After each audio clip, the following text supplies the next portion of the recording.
Everybody's always asking what kind of loans we do here at Columbia Green Federal Credit Union. Let's tell them.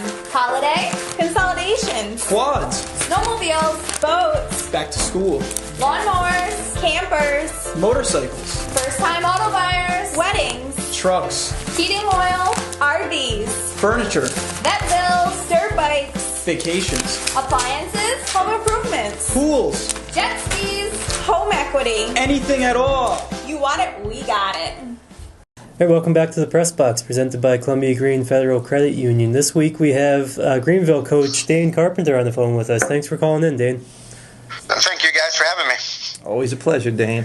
Well, first of all, I want to touch on the game that was played the other day against Hudson. It was your first game of the Patroon Conference schedule, first game of the season, actually. I didn't even get any scrimmages or non-league games in because of the weather, and I guess you would call it an instant classic. I mean, a no-hitter on one side, a one-hitter thrown by your pitcher, and a 2-0 game. But your thoughts on opening up the season with a game like that?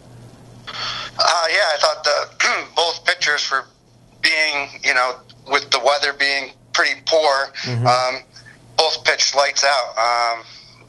Ramirez had 15 strikeouts and was pretty overpowering, and so was Liam Krasny for us. I think he only gave up maybe 3 base runners the whole game. So both those guys pitched really well.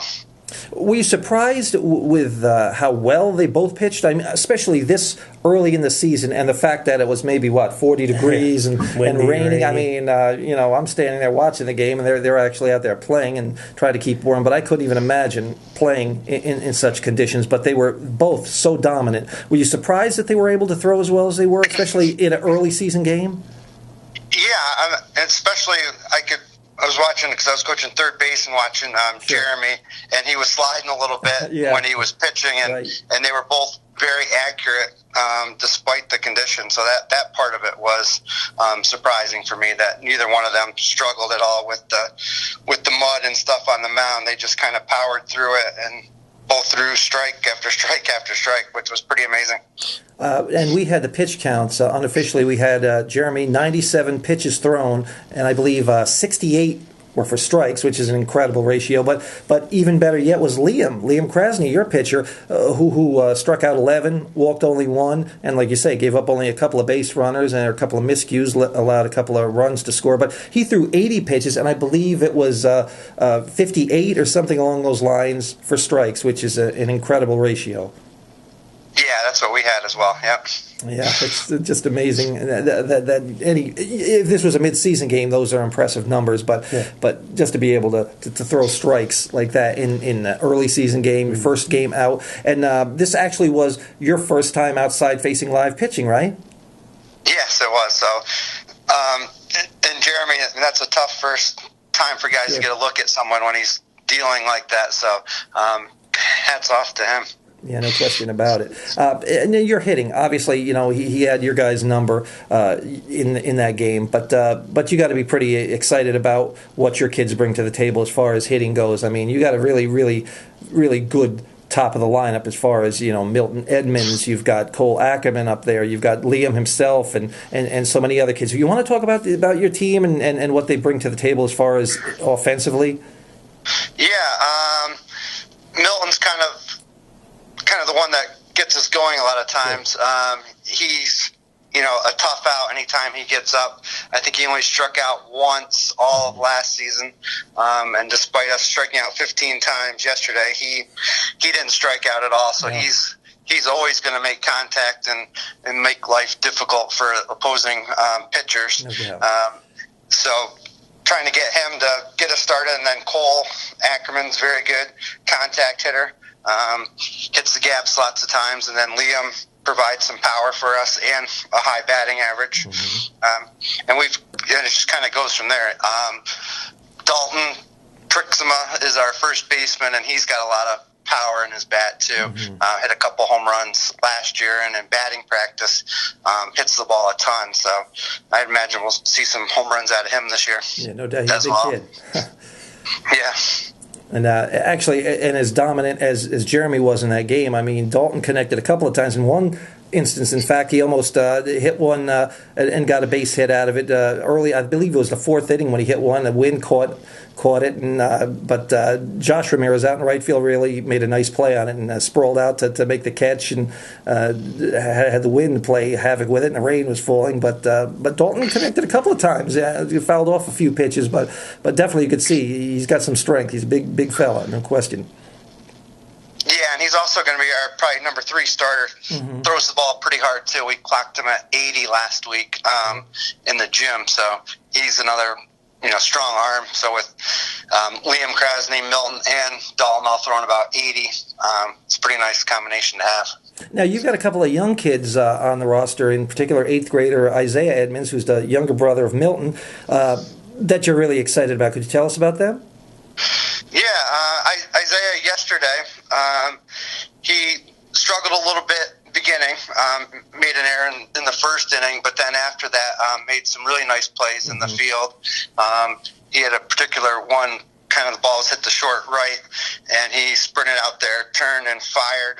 Guy was tagging up from second and threw a strike to third, and unfortunately third baseman dropped it. But, I mean, that's kind of the defense that kind of we'll expect out of Isaiah. And at the plate, his last at bat, he flew out to short center field. So he was catching up to Ramirez after only seeing him once. Right. So it's a pretty encouraging sign. And it's amazing to me the fact that here's a kid, 13 years old, who was a year ago playing in Little League, basically, and now he's up on the varsity level and holding his own, playing against 17-year-old, 18-year-old kids that are seniors. So that's got to do your heart good to see him come in and actually, in the first time out in a live game situation, show that he's not afraid of anything, and he's not going to back down. He's going to be there and got a bright future ahead of him, I'm sure. Yeah, and that's what... I really like having that combination of him and his brother up the middle. Sure. Defensively, it's a nice combination to have. No question about it. Tell me your thoughts on the league in general. I mean, obviously you saw Hudson, and they're not falling off much from what they had last year. I mean, they're just as strong as ever, it would seem. But some of the other teams that you see contending for the league title, including yourself, because you guys are right there as well. You got a really good pitching staff and some good hitters as well. But including Hudson and yourself, who do you see contending in the Patroon this year? I see the Patroon kind of being wide open in terms of anyone can beat anyone on any given night. Caro and Maple Hill played to a one-run game and a 3-0 game, so Caro's right there with Maple Hill, and Chatham's going to be tough to beat this year as well. They returned 8 of their 9 starters. Catskill's always pretty tough, and Taconic is solid as well. They could beat anyone on any given night. So it's, whoever shows up ready to play, and I guess whichever pitcher or hitters are on that day is going to win. So no, go ahead. I'm sorry. It's going to be tough. Yeah, it seems like a recurring theme with all the coaches in the league. That's the general consensus that it's anybody's league. Yeah, you might look at 4 or 5 teams on paper that seem to be a little bit ahead of some of the others, but yet on any given day, any team can win in this league. There are no gimmies. Green Tech, Caro Durham, Taconic Hills, teams that might not have had glowing records in the past are solid teams and can play with anybody, and any given day, anybody can beat anybody, it seems. And you have to be on your toes at all times, it would seem. Yeah, and it's really going to be interesting if we have a lot of weather cancellations and games get backed up. It's going to be 4 or 5 games a week, and that'll make it even more of a toss-up with teams having to go to their 3, 4, and 5 starters. Now, talk to us about some of the non-league games you got lined up this year, because like we say, we know the Patroon is going to be very, very tough, but who you got lined up for non-leaguers this year? We're playing Burnox Westerlo on April 14th, Duanesburg and Schoharie, some of the WAC schools that we normally end up facing in sectionals, just to kind of get a feel for how the WAC is this year. And then we have a non-league with Wyndham. I'm going to look at throwing one of our 8th graders against them to get some varsity experience. Cole Flannery, he started for us at third base on Friday, but he's going to start against Wyndham because he's going to have to start a lot of games next year as a freshman. So those are our non-league games that we have.